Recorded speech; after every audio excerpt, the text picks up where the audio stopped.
महाराज जी के पावन वचन है कि संसार में कोई भी प्राणी दुख नहीं चाहता, सभी सुख चाहते हैं, परंतु सुख की प्राप्ति के लिए सही ढंग से प्रयत्न नहीं करते, इसीलिए सुख से वंचित रहते हैं। यदि सुख प्राप्ति का सही ढंग जानने की इच्छा है तो संत महापुरुषों की शरण ग्रहण गुरु को वीडियो लाइक करना, सब्सक्राइब करना प्लीज करो। मनुष्य जिस प्रकार की संगति में उठता बैठता है उसके मन में वैसे ही विचार उत्पन्न होते हैं, और जैसी उसकी विचारधारा होती है उसी के अनुरूप ही उसका जीवन बनता है। इसलिए यदि चाहते हो कि तुम्हारा जीवन सुंदर और सुखद बने तो सत्संगति ग्रहण करो। भगवान को पाने का उत्तम साधन है भगवान के प्रति दृढ़ विश्वास।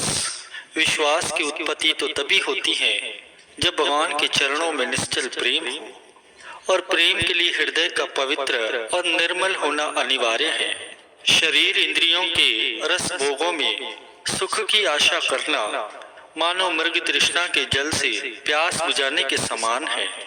ऐसा इंसान न तो कभी सुखी हुआ है और ना ही हो सकता है। सूर्य तो सबको समान रूप से प्रकाश प्रदान करता है, धनी हो या निर्धन हो, वृद्ध हो या बालक हो, पुरुष हो या स्त्री हो, विद्वान हो या अनपढ़ हो, सूर्य किसी के साथ पक्षपात नहीं करता। जो भी उसका प्रकाश प्राप्त करना चाहे वह कर सकता है। आवश्यकता है तो केवल कमरे का द्वार खुला रखने की। यदि कोई कमरे के दरवाजे बंद कर ले तो इसमें सूर्य का क्या दोष। ठीक इसी प्रकार भगवान की कृपा भी अनवरत हो रही है और सब पर समान रूप से बरस रही है। आवश्यकता इस बात की है कि मनुष्य श्रद्धा रूपी द्वार खुले रखे। श्रद्धा रूपी द्वार बंद कर लेने पर मनुष्य भगवान की कृपा से वंचित रह जाता है। भोगों की चाह न रखने वाले मनुष्य को तीन चीजें प्राप्त होती हैं। पहला निराशा, दूसरा दुख और तीसरा नरक। और भक्ति की चाह न रखने वाले को भी तीन चीजें प्राप्त होती हैं। पहला शाश्वत सुख, दूसरा मानसिक शांति और तीसरा मोक्ष। चलते फिरते, उठते बैठते, खाते पीते, सोते जागते, इन सब अवस्थाओं में श्वास की प्रक्रिया जिस प्रकार स्वाभाविक ही जारी रहती है, ठीक उसी तरह जब सब अवस्थाओं में स्वाभाविक ही सिमरन होने लगे तो वही यथार्थ में सिमरन है। मनुष्य जिसका चिंतन करेगा उसी के गुण उसमें प्रविष्ट होंगे। इसलिए भगवान का ही सदैव चिंतन करना चाहिए। वास्तव में विद्वान तो वो है जिसका जीवन आचरण से युक्त है, और जिसकी कथनी और करनी में अंतर है वह विद्वान कहलाने का कदापि अधिकारी नहीं होता। भगवान भक्ति भाव के भूखे हैं। भक्त द्वारा भेंट की गई वस्तु मूल्यवान है या तुच्छ है, भगवान ये नहीं देखते। जो मनुष्य दृढ़ निश्चय और विश्वास के साथ अपने इष्ट देव का ध्यान करता है वही इष्ट देव की प्रसन्नता प्राप्त करने में सफल होता है। प्रत्येक मनुष्य के जीवन में कभी न कभी ऐसी स्थिति अवश्य आती है जब वह दुविधा में फंस जाता है और वह दो विपरीत बातों में से किसी एक पर निश्चय नहीं कर पाता। दुविधा का अर्थ है निश्चय का अभाव। दुविधा की उस स्थिति में जबकि मनुष्य अपने लिए सही निर्णय लेने में असमर्थ होता है, उस समय कभी ऐसा भी होता है कि किसी अन्य व्यक्ति द्वारा कही गई एक साधारण सी बात भी उस मनुष्य को दुविधा के भंवर से उबारने में और सही निर्णय लेने में सहायक सिद्ध होती है। ऐसे अनेकों ही प्रमाण इतिहास में भरे पड़े हैं। संत बुले शाह जी पंजाब प्रांत के एक प्रसिद्ध संत हुए हैं। वे सैयद वंश के थे जो कि मुसलमानों में एक ऊंची जाति मानी जाती है। इन्हें जब भक्ति की लगन लगी तो इन्हें पूर्ण गुरु की खोज हुई। कुछ दिनों के बाद इन्हें पता चला कि संत इनायत शाह जी जो कि अत्यंत ही उच्च कोटि के एक संत हैं, इसलिए वे उनकी शरण में पहुंचे। जिस समय ये उनके पास पहुंचे तो उस समय संत इनायत शाह जी जो कि जाति के अराही थे वो बगीचे में काम कर रहे थे। वे एक माली थे। वे एक स्थान से पौधे उखाड़कर दूसरे स्थान पर लगा रहे थे। तब संत बुले शाह जी ने उनसे पूछा कि भगवान को किस प्रकार से प्राप्त किया जा सकता है। संत इनायत शाह जी ने मुस्कुराते हुए फरमाया कि बुलिया रब दा की पावना, इधरों पुटना तो उधरों लावना। कि हे बुल्ले, भगवान को प्राप्त करना कौन सा कठिन काम है, बस इसके लिए इतना ही तो करना है कि इधर से संसार से चित्त को उखाड़ना है और उधर भगवान में लगाना है। संत इनायत शाह जी के ये वचन बुले शाह जी के हृदय में उतर गए। उन्होंने उसी समय संत इनायत शाह जी को अपना गुरु धारण करके उनसे नाम की दीक्षा ली।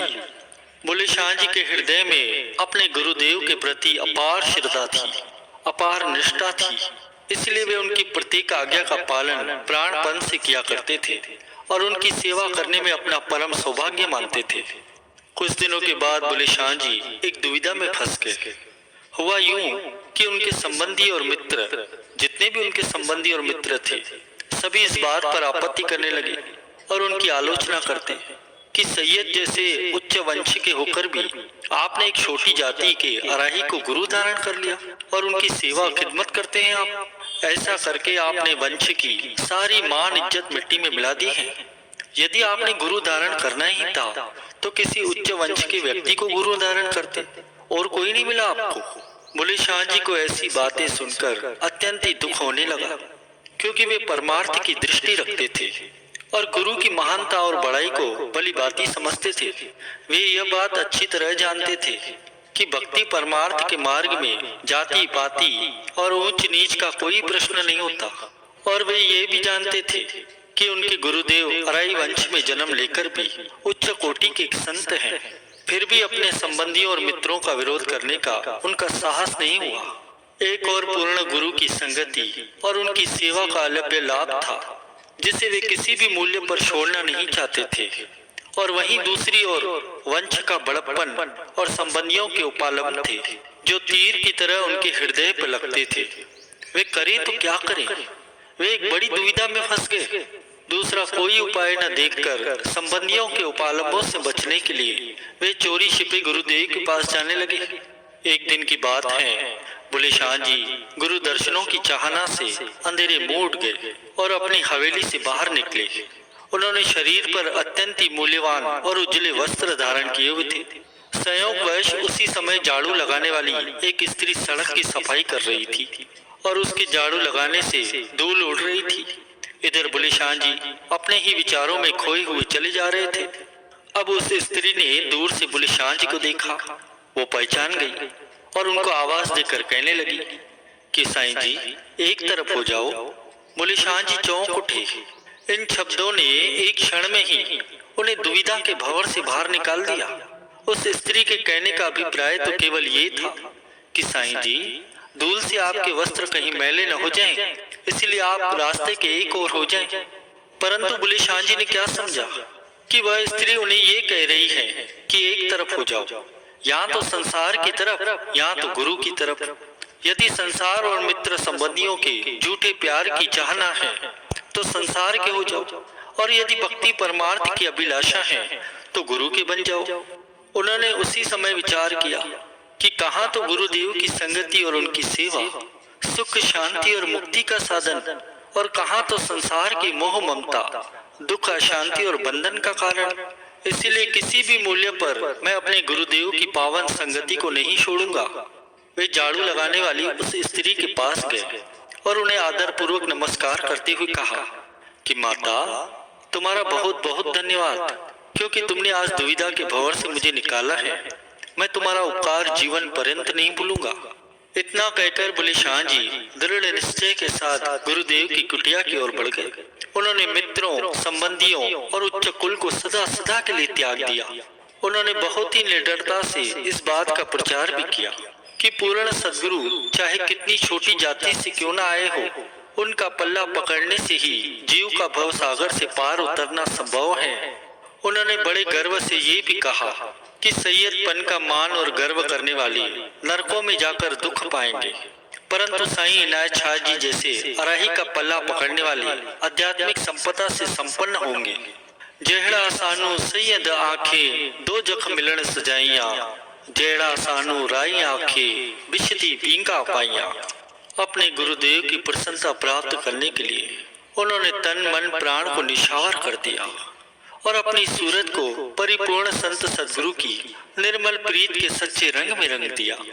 इसलिए भक्ति की सच्ची दात वीडियो को लाइक करना, सब्सक्राइब करना प्लीज़।